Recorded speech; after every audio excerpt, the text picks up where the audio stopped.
بسم اللہ الرحمن الرحیم۔ السلام علیکم سامعین، کاشان بصیرت کے یوٹیوب چینل کے پر ہم سب مل کر جس کتاب کو پڑھ رہے ہیں وہ ہے ترجمہ نہج البلاغہ، جس کے مؤلف ہیں حجت الاسلام مولانا مفتی جعفر حسین قبلہ۔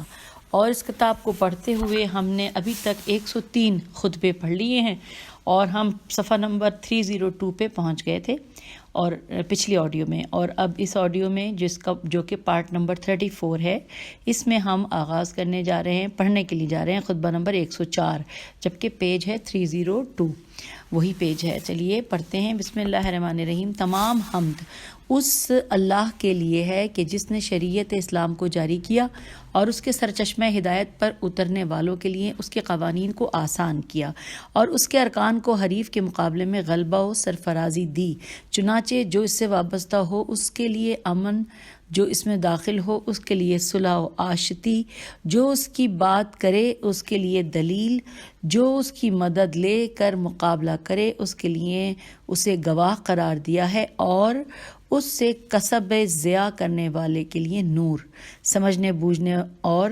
سوچ بچار کرنے والے کے لیے فہم و دانش، غور کرنے والے کے لیے روشن نشانی، ارادہ کرنے والے کے لیے بصیرت، نصیحت قبول کرنے والے کے لیے عبرت، نصیحت کرنے والے کے لیے نجات، بھروسہ کرنے والے کے لیے اطمینان، ہر چیز اسے سونپ دینے والے کے لیے راحت، صبر کرنے والے کے لیے سپر بنایا ہے۔ وہ تمام سیدھی راہوں میں زیادہ روشن اور تمام عقیدوں میں زیادہ روشن ہے۔ اس کے مینار بلند، راہیں درخشاں اور چراغ روشن ہیں۔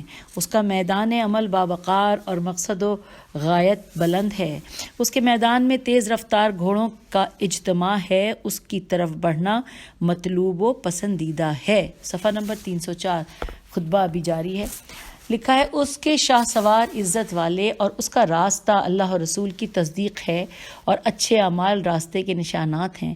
دنیا گھوڑ دوڑ کا میدان اور موت پہنچنے کی حد، اور قیامت گھوڑوں کے جمع ہونے کی جگہ اور جنت بڑھنے کا انعام۔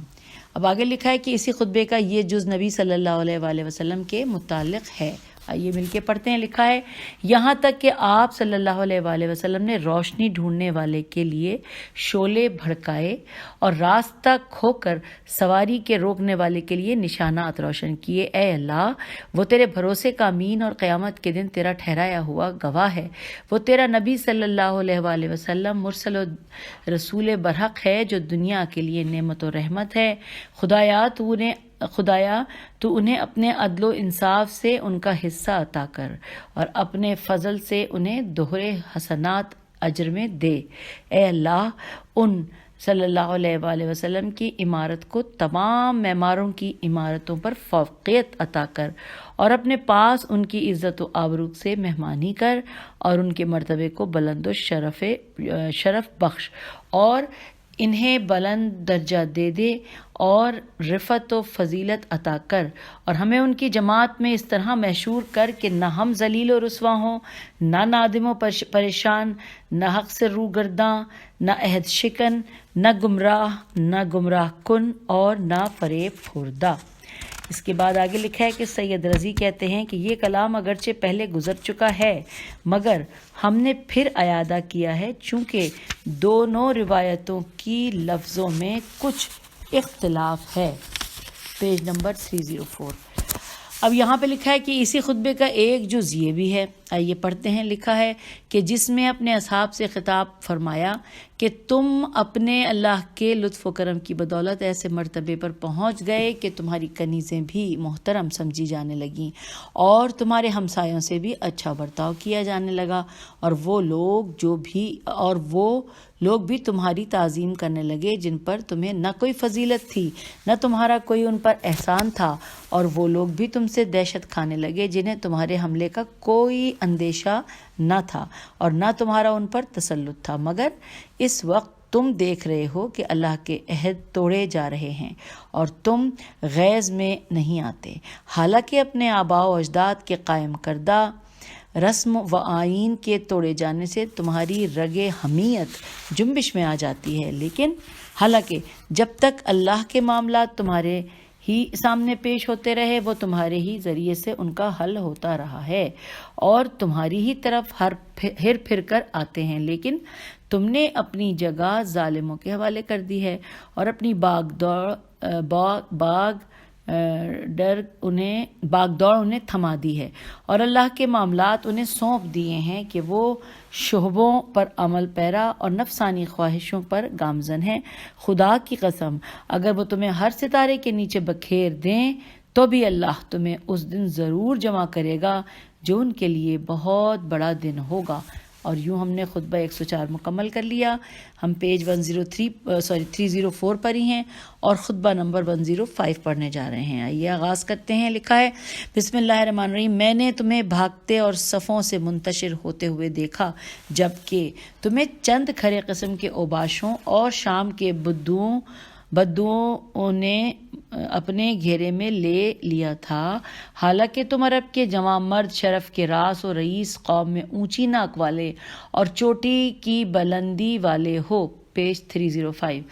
میرے سینے سے نکلنے والے کراہنے کی آوازیں اسی وقت دب سکتی ہیں کہ جب میں دیکھ لوں کہ آخرکار جس طرح انہوں نے تمہیں گھیر رکھا ہے تم نے بھی انہیں اپنے نرغے میں لے لیا ہو، اور جس طرح انہوں نے تمہارے قدم اکھیڑ دیے ہیں اسی طرح تم نے بھی ان کے قدم ان کی جگہوں سے اکھیڑ ڈالے ہوں۔ تیروں کی بوچھاڑ سے انہیں قتل کرتے ہو اور نیزوں کے ایسے ہاتھ چلاتے ہوئے کہ جس سے ان کی پہلی صفیں دوسری صفوں پر چڑھی جاتی ہوں، جیسے ہکائے ہوئے پیاسے اونٹ کی جنہیں ان کے تالابوں سے دور پھینک دیا گیا ہو اور ان کے گھاٹوں سے علیحدہ کر دیا گیا ہو۔ یہاں پہ ہم نے خطبہ مکمل کر دیا کہ جس کا نمبر تھا 105 اور ہم 305 پیج پر ہی ہیں۔ آئیے اگلا خطبہ پڑھتے ہیں، خطبہ نمبر 106، اور اس کے بارے میں لکھا ہے کہ یہ ان خطبوں میں سے ہے جن میں زمانے کے حوادث و فتن یعنی فتنوں کا ذکر ہے۔ بسم اللہ الرحمن الرحیم۔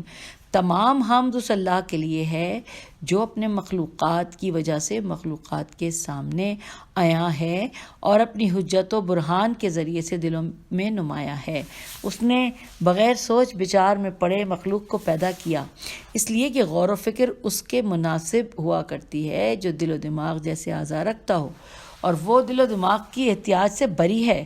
اس کا علم غیب کے پردوں میں سرایت کیے ہوئے ہے اور عقیدوں کی گہرائیوں کی تہ تک اترا ہوا ہے۔ Page number 306۔ اب یہاں لکھا ہے کہ اس خطبے کا یہ جز نبی صلی اللہ علیہ وآلہ وسلم کے متعلق ہے۔ آئیے پڑھتے ہیں۔ لکھا ہے، انہیں انبیاء کے شجرہ روشنی کے مرکز یعنی آل ابراہیم، بلندی کی جبین یعنی قریش، اور بطحا کی ناف یعنی مکہ، اور اندھیرے کے چراغوں اور حکمت کے سرچشموں سے منتخب کیا۔ اب اس کے بعد آگے لکھا ہے سامعین اسی صفحے کے اوپر کہ اس خطبے کا یہ حصہ بھی رسول ہی سے متعلق ہے۔ لکھا ہے، پڑھتی ہوں میں، کہ وہ ایک طبیب تھے جو اپنی حکمت و طب کو لیے ہوئے چکر لگا رہا ہو، اس نے اپنے مرہم ٹھیک ٹھاک کر لیے ہوں اور داغنے کے آلات تپا لیے ہوں۔ وہ اندھے دلوں، بہرے کانوں، گونگی زبانوں کے علاج معالجے میں جہاں ضرورت ہوتی ہے ان چیزوں کو استعمال میں لاتا ہو، اور دوا لیے غفلت زدہ اور حیران و پریشانی کے مارے ہوئوں کی کھوج میں لگا رہتا ہو، مگر لوگوں نے نہ تو حکمت کی تنویروں سے ضیاء و نور کو حاصل کیا اور نہ علوم درخشاں کے چکماق کو رگڑ کر نورانی شعلے پیدا کیے۔ وہ اس معاملے میں چرنے والے حیوانوں اور سخت پتھروں کے مانند ہیں۔ اہل بصیرت کے لیے چھپی ہوئی چیزیں ظاہر ہو گئی ہیں اور بھٹکنے والوں کے لیے حق کی راہ واضح ہو گئی ہے، اور آنے والی ساعت نے اپنے چہرے سے نقاب الٹ دی اور غور سے دیکھنے والوں کے لیے علامتیں ظاہر ہو چکی ہیں۔ لیکن تمہیں میں دیکھتا ہوں کہ پیکر بے روح اور روح بے قالب بنے ہوئے ہو، عابد بنے پھرتے ہو بغیر صلاح و تقویٰ کے، اور تاجر بنے ہوئے ہو بغیر فائدوں کے، بیدار ہو مگر سو رہے ہو، حاضر ہو مگر ایسے جیسے غائب ہو، دیکھنے والے ہو مگر اندھے، سننے والے ہو مگر بہرے، بولنے والے ہو مگر گونگے۔ گمراہی کا جھنڈا تو اپنے مرکز پر جم چکا ہے اور اس کی شاخیں ہر سو پھیل چکی ہیں، تمہیں تباہ کرنے کے لیے اپنے پیمانوں میں تول رہا ہے اور اپنے ہاتھوں سے تمہیں ادھر ادھر بھٹکا رہا ہے۔ پیج 307 بھٹکا رہا ہے، اس کا پیش رو ملت اسلام سے خارج ہے اور گمراہی پر ڈٹا کھڑا ہے۔ اس دن تم میں سے کوئی نہیں بچے گا مگر کچھ گرے پڑے لوگ، جیسے دیگ کی کھرچن یا تھیلے کے جھاڑنے سے گرے ہوئے ریزے۔ وہ گمراہی تمہیں اس طرح مسل ڈالے گی جس طرح چمڑے کو مسلا جاتا ہے، اور اس طرح روندے گی جیسے کٹی ہوئی زراعت کو روندا جاتا ہے، اور مصیبت و ابتلا کے لیے تم میں سے مومن کامل کو اس طرح چن لے گی جس طرح پرندہ باریک دانوں میں سے موٹے دانے کو چن لیتا ہے۔ یہ غلط روشیں تمہیں کہاں لیے جا رہی ہیں، اور یہ اندھیاریاں تمہیں کن پریشانیوں میں ڈال رہی ہیں، اور یہ جھوٹی امیدیں تمہیں کاہے کا فریب دے رہی ہیں؟ کہاں سے لائے جاتے ہو اور کدھر پلٹائے جاتے ہو؟ ہر معیار کا ایک نوشتہ ہوتا ہے اور ہر غیب کو پلٹ کر آنا ہے۔ اپنے عالم ربانی سے سنو، اپنے دلوں کو حاضر کرو۔ اگر تمہیں پکارے تو جاگ اٹھو۔ قوم کے نمائندے کو تو اپنی قوم سے سچ ہی بولنا چاہیے اور اپنی پریشان خاطری میں یکسوئی پیدا کرنا اور اپنے ذہن کو حاضر رکھنا چاہیے۔ چنانچہ اس نے حقیقت کو اس طرح واشگاف کر دیا ہے کہ جس طرح دھاگے میں پروئے جانے والے مہرے کو چیر دیا جاتا ہے، اور اس طرح اسے تہ سے چھیل ڈالا ہے جیسے درخت سے گوند۔ باوجود اس کے باطل پھر اپنے مرکز پر آ گیا اور جہالت پیج 308 اور جہالت اپنی سواریوں پر چڑھ بیٹھی۔ اس کی طغیانیاں بڑھ گئی ہیں اور حق کی آواز دب گئی ہے، اور زمانے نے پھاڑ کھانے والے درندے کی طرح حملہ کر دیا ہے، اور باطل کا اونٹ چپ رہنے کے بعد بھی بلبلانے لگا ہے۔ لوگوں نے فسق و فجور پر آپس میں بھائی چارہ کر لیا ہے، اور دین کے سلسلے میں ان میں پھوٹ پڑی ہوئی ہے۔ جھوٹ پر تو ایک دوسرے سے یارانہ گانٹھ رکھا ہے، اور سچ کے معاملے میں باہم قدر رکھتے ہیں۔ ایسے موقع پر بیٹا آنکھوں کی ٹھنڈک ہونے کے بجائے غیظ و غضب کا سبب ہوگا، اور بارشیں گرمیوں تپش کا کمینے پھیل جائیں گی۔ پتہ نہیں یہ کیا، دوبارہ پڑھتی ہوں۔ اور بارشیں گرمی و تپش کا کمینے پھیل جائیں گے، کمینے پھیل جائیں گے اور شریف گھٹتے جائیں گے۔ اچھا اوکے، دوبارہ پھر پڑھتی ہوں۔ یہ ہے کہ اور بارشیں گرمی و تپش کا، ٹھیک ہے جی، پھر کمینے پھیلتے جائیں گے اور شریف گھٹتے جائیں گے، اور اس زمانے کے لوگ بھیڑیے ہوں گے اور حکمران درندے، درمیانی طبقے کے لوگ کھا پی کر مست رہنے والے، اور فقیر و نادار بالکل مردہ۔ سچائی دب جائے گی اور جھوٹ ابھر آئے گا۔ محبت کی لفظیں صرف زبانوں پر آئیں گی، اور لوگ دلوں میں ایک دوسرے سے کشیدہ رہیں گے۔ نسب کا معیار زنا ہوگا۔ عفت و پاک دامنی نرالی چیز سمجھی جانے لگے گی، اور اسلام کا لبادہ پوستین کی طرح الٹا اوڑھا جائے گا۔ تو یہاں پر ہم نے پیج 308 ہی پر خطبہ نمبر 106 مکمل کر لیا ہے، اور اب ہم بڑھ رہے ہیں خطبہ نمبر 107 کی طرف۔ آئیے پڑھتے ہیں۔ بسم اللہ الرحمن الرحیم۔ لکھا ہے، ہر چیز اس کے سامنے عاجز و سرنگوں، اور ہر شے اس کے سہارے وابستہ ہے۔ وہ ہر فقیر کا سرمایہ، ہر ذلیل کی آبرو، ہر کمزور کی توانائی، اور ہر مظلوم کی پناہ گاہ ہے۔ جو کہے اس کی بات بھی وہ سنتا ہے، جو چپ رہے اس کے بھید سے بھی وہ آگاہ ہے۔ جو زندہ ہے اس کے رزق کا ذمہ اس پر ہے، اور جو مر جائے اس کا پلٹنا اسی کی طرف ہے۔ پیج 309۔ اے اللہ، آنکھوں نے تجھے دیکھا نہیں کہ تیری خبر دے سکے، بلکہ تو اس وصف کرنے والی مخلوق سے پہلے موجود تھا۔ تو نے تنہائی کی وحشتوں سے اکتا کر مخلوق کو پیدا نہیں کیا اور نہ اپنے کسی فائدے کے پیش نظر ان سے اعمال کرائے جسے تو گرفت میں لانا چاہے۔ وہ تجھ سے آگے بڑھ کر جا نہیں سکتا اور جسے تو نے گرفت پہ لے لیا پھر وہ نکل نہیں سکتا۔ جو تیری مخالفت کرتا ہے ایسا نہیں کہ وہ تیری فرما روائی کو نقصان پہنچائے، اور جو تیری اطاعت کرتا ہے وہ ملک کی وسعتوں کو بڑھا نہیں دیتا، اور جو تیری قضاء و قدر پر بگڑ اٹھے وہ تیرے امر کو رد نہیں کر سکتا، اور جو تیرے حکم سے منہ موڑ لے وہ تجھ سے بے نیاز نہیں ہو سکتا۔ ہر چھپی ہوئی چیز تیرے لیے ظاہر اور ہر عیب تیرے سامنے بے نقاب ہے۔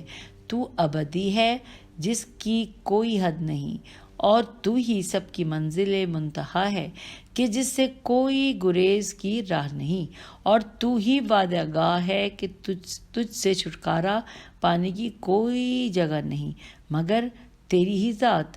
ہر راہ چلنے والا تیرے قبضے میں ہے، اور ہر ذی روح خدا کی بازگشت تیری طرف ہے۔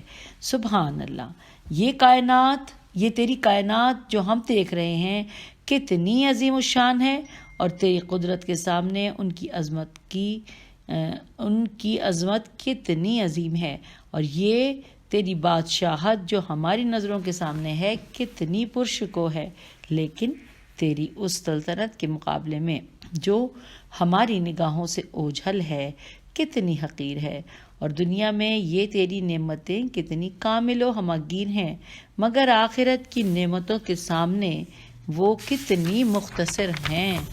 ہم نے پیج 309 مکمل کر لیا، آگے چلتے ہیں، پیج 310 پہ آ گئے ہیں، اور اس میں یہاں پہ لکھا ہے کہ اس خطبے کا ایک جز یہ بھی ہے، آئیے پڑھتے ہیں۔ لکھا ہے، تو نے فرشتوں کو آسمانوں میں بسایا اور انہیں زمین کی سطح سے بلند رکھا، اور سب مخلوق سے زیادہ تیری معرفت رکھتے ہیں، اور سب سے زیادہ تجھ سے ڈرتے ہیں، اور سب سے زیادہ تیرے مقرب ہیں۔ نہ وہ صلبوں میں ٹھہرے، نہ شکموں میں رکھے گئے، نہ ذلیل پانی نطفے سے ان کی پیدائش ہوئی، اور نہ زمانے کے حوادث نے انہیں منتشر کیا۔ وہ تیرے قرب میں اپنے مقام و منزلت کی بنیاد کی بلندی اور تیرے بارے میں خیالات کی یکسوئی اور تیری عبادت کی فراوانی اور تیرے احکام میں عدم غفلت کے باوجود اگر تیرے راز ہائے قدرت کی اس تہ تک پہنچ جائیں کہ جو ان سے پوشیدہ ہے تو وہ اپنے اعمال کو بھی حقیر سمجھیں گے اور اپنے نفسوں پر حرف گیری کریں گے اور یہ جان لیں گے کہ انہوں نے تیری عبادت کا حق ادا نہیں کیا اور نہ کما کہو تیری اطاعت کی ہے۔ میں خالق و معبود جانتے ہوئے تیری تسبیح کرتا ہوں تیرے اس بہترین سلوک کی بنا پر جو تیرا اپنے مخلوقات کے ساتھ ہے۔ تو نے ایک ایسا گھر جنت بنایا ہے کہ جس میں مہمانی کے لیے کھانے پینے کی چیزیں، حوریں غلمان، محل، نہریں، کھیت اور پھل مہیا کیے ہیں۔ پھر تو نے نعمتوں کی طرف دعوت دینے والا بھیجا مگر نہ انہوں نے بلانے والے کی آواز پر لبیک کہی اور نہ ان چیزوں کی طرف راغب ہوئے جن کی تو نے رغبت دلائی تھی اور نہ ان لوگوں کے مشتاق ہوئے جن کا تو نے اشتیاق دلایا تھا۔ وہ تو اسی مردار دنیا پر ٹوٹ پڑے کہ جسے نوچ کھانے میں اپنی تو آبرو گنوا رہے تھے اور اس کی چاہت پر ایکا کر لیا تھا۔ جو شخص کسی شے سے بے تحاشا محبت کرتا ہے تو وہ اس کی آنکھوں کو اندھا، دل کو مریض کر دیتی ہے۔ وہ دیکھتا ہے تو بیمار آنکھوں سے، سنتا ہے تو نہ سننے والے کانوں سے۔ شہوتوں نے اس کی عقل کا دامن چاک کر دیا ہے اور دنیا نے اس کے دل کو مردہ بنا دیا ہے اور اس کا نفس اس پر مر مٹا ہے۔ یہ دنیا کا اور ان لوگوں کا کہ جن کے پاس کچھ بھی وہ دنیا ہے، دوبارہ پڑھ دیں، یہ دنیا کا اور ان لوگوں کا جن کے پاس کچھ بھی وہ دنیا ہے، بندہ و غلام بن گیا ہے۔ جدھر وہ مڑتی ہے ادھر یہ مڑتا ہے، جدھر اس کا رخ ہوتا ہے ادھر ہی اس کا رخ ہوتا ہے۔ نہ اللہ کی طرف سے کسی روکنے والے کے کہنے سننے سے وہ رکتا ہے اور نہ ہی اس کے کسی واعظ و پند کرنے والے کی نصیحت مانتا ہے، حالانکہ وہ ان لوگوں کو دیکھتا ہے کہ جنہیں عین غفلت کی حالت میں وہاں پر جکڑ لیا گیا کہ جہاں نہ تدارک کی گنجائش اور نہ دنیا کی طرف پلٹنے کا موقع ہوتا ہے، اور کسی طرح وہ چیزیں ان پر ٹوٹ پڑیں کہ جن سے وہ بے خبر تھے، اور کسی طرح اس دنیا سے جدائی کی گھڑی سامنے آ گئی کہ جس سے پوری طرح مطمئن تھے، اور کیوں کر آخرت کی ان چیزوں تک پہنچ گئے کہ جن کی انہیں خبر دی گئی تھی۔ اب جو مصیبتیں ان پر ٹوٹ پڑی ہیں انہیں بیان نہیں کیا جا سکتا۔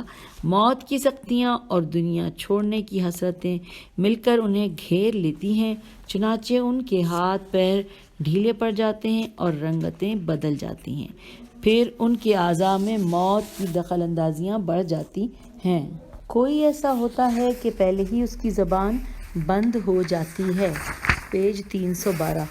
در صورت یہ کہ اس کی عقل درست اور ہوش و حواس باقی ہوتے ہیں، وہ اپنے گھر والوں کے سامنے پڑا ہوا اپنی آنکھوں سے دیکھتا ہے اور اپنے کانوں سے سنتا ہے، اور ان چیزوں کو سوچتا ہے کہ جن میں اس نے اپنی عمر گنوا دی ہے اور اپنا زمانہ گزار دیا ہے، اور اپنے جمع کیے ہوئے مال و متاع کو یاد کرتا ہے کہ جس کے طلب کرنے میں جائز و ناجائز سے آنکھیں بند کر لی تھیں، اور جسے صاف اور مشکوک کی طرح کی جگہوں سے حاصل کیا تھا، اس کا وہاں اپنے سر لے کر اسے چھوڑ دینے کی تیاری کرنے لگا۔ وہ مال اب اس کے پچھلوں کے لیے رہ جائے گا کہ وہ اس سے عیش و آرام کریں اور گل چھرڑے اڑائیں۔ اس طرح وہ دوسروں کو تو بغیر ہاتھ پیر ہلائے یوں ہی مل گیا، لیکن اس کا بوجھ اس کی پیٹھ پر رہا، اور یہ اس مال کی وجہ ہے ایسا گرو ہوا ہے کہ بس اپنے کو چھڑا نہیں سکتا۔ مرنے کے وقت یہ حقیقت جو کھل کر اس کے سامنے آ گئی تو ندامت سے وہ اپنے ہاتھ کاٹنے لگتا ہے، اور عمر بھر جن چیزوں کا طلبگار رہا تھا اب ان سے کنارہ ڈھونڈتا ہے، اور تمنا کرتا ہے کہ جو اس مال کی وجہ سے اس پر رشک و حسد کیا کرتے تھے، کاش کہ وہی اس مال کو سمیٹتے، نہ وہ اب موت کے تصرفات اس کے جسم میں اور بڑھے یہاں تک کہ زبان کے ساتھ ساتھ کانوں پر بھی موت چھا گئی۔ گھر والوں کے سامنے اس کی یہ حالت ہوتی ہے کہ نہ زبان سے بول سکتا ہے، نہ کانوں سے سن سکتا ہے، نہ آنکھیں گھما کر ان کے چہروں کو تکتا ہے اور ان کی زبانوں کی جنبشوں کو دیکھتا ہے، پیج 313 جنبشوں کو دیکھتا ہے، لیکن بات چیت کی آوازیں نہیں سن پاتا۔ پھر اس سے موت اور لپٹ گئی کہ اس کی آنکھوں کو بھی بند کر دیا جس طرح اس کے کانوں کو بند کیا تھا، اور روح اس کے جسم سے مفارقت کر گئی۔ اب وہ گھر والوں کے سامنے ایک مزدور کی طرح ایک مردار کی صورت میں پڑا ہوا ہے کہ اس کی طرف سے انہیں وحشت ہوتی ہے اور اس کے پاس پھٹکنے سے دور بھاگتے ہیں۔ وہ نہ رونے والے کی کچھ مدد کر سکتا ہے، نہ پکارنے والے کو جواب دے سکتا ہے۔ پھر اسے اٹھا کر زمین میں جہاں اس کی قبر بننا ہے لے جاتے ہیں اور اسے اس کے حوالے کر دیتے ہیں کہ اب وہ جائے اور اس کا کام اور اس کی ملاقات سے ہمیشہ کے لیے منہ موڑ لیتے ہیں، یہاں تک کہ نوشتہ یعنی بریکٹ میں لکھا ہے تقدیر، یہ تھوڑا سا مس پرنٹ تھا، نوشتے یعنی اپنی میعاد کو اور حکم الہی اپنی مقررات کو پہنچ جائے گا اور پچھلوں کو اگلوں کے ساتھ ملا دیا جائے گا، پھر فرمان قضا، پھر سر سے پیدا کرنے کا ارادہ لے کر آئے گا تو وہ آسمانوں کو جنبش میں لائے گا اور انہیں پھاڑ دے گا اور زمین کو ہلا ڈالے گا اور اس کی بنیادیں کھوکھلی کر دے گا اور پہاڑوں کو جڑ بنیاد سے اکھاڑ دے گا، اور وہ اس کے جلال کی ہیبت اور قہر و غلبے کی دہشت سے آپس میں ٹکرانے لگیں گے۔ وہ زمین کے اندر سے سب کو نکالے گا اور انہیں سڑ گل جانے کے بعد پھر از سر نو تر و تازہ کرے گا، اور متفرق و پراگندہ ہونے کے بعد پھر یکجا کر دے گا۔ پھر ان کے چھپے ہوئے اعمال اور پوشیدہ کارگزاریوں کے متعلق پوچھ گچھ کرنے کے لیے انہیں جدا جدا کرے گا اور انہیں 2 حصوں میں بانٹ دے گا۔ ایک کو وہ انعام و اکرام دے گا، پیج 314، اور ایک سے انتقام لے گا۔ جو فرما بردار تھے انہیں جزا دے گا اور کہ وہ اس کے جوار رحمت میں رہیں، اور اپنے گھر میں انہیں ہمیشہ کے لیے ٹھہرا دے گا، جہاں اترنے والے پھر پوچھ نہیں کیا کرتے، اور نہ ان کے حالات عدلتے بدلتے رہتے ہیں، اور نہ انہیں گھڑی گھڑی خوف ستاتا ہے، نہ بیماریاں ان پر آتی ہیں، نہ انہیں خطرات درپیش ہوتے ہیں، اور نہ انہیں سفر ایک جگہ سے دوسری جگہ لیے پھرتے ہیں۔ جو نافرمان ہوں گے انہیں ایک بڑے گھر میں پھینکے گا اور ان کے ہاتھ گردن سے کس کر باندھ دے گا، اور ان کی پیشانیوں پر لٹکنے والے بالوں کو قدموں سے جکڑ دے گا، اور انہیں تار کول کی قمیصیں اور آگ سے قطع کیے ہوئے کپڑے پہنائے گا، یعنی ان پر تیل چھڑک کر آگ میں جھونک دے گا، اور ایسے عذاب میں ہوں گے کہ جس کی تپش بڑی سخت ہوگی، اور ایسی جگہ میں ہوں گے کہ جہاں ان پر دروازے بند کر دیے جائیں گے، اور ایسی آگ میں ہوں گے کہ جس میں تیز شراریں، بھڑکنے کی آوازیں، اٹھتی ہوئی لپٹیں اور ہولناک چیخیں ہوں گی۔ اس میں ٹھہرنے والا نکل نہ سکے گا، اور نہ اس کے قیدیوں کو فدیہ دے کر چھڑایا جا سکتا ہے، اور نہ ہی ان کی بیڑیاں ٹوٹ سکتی ہیں۔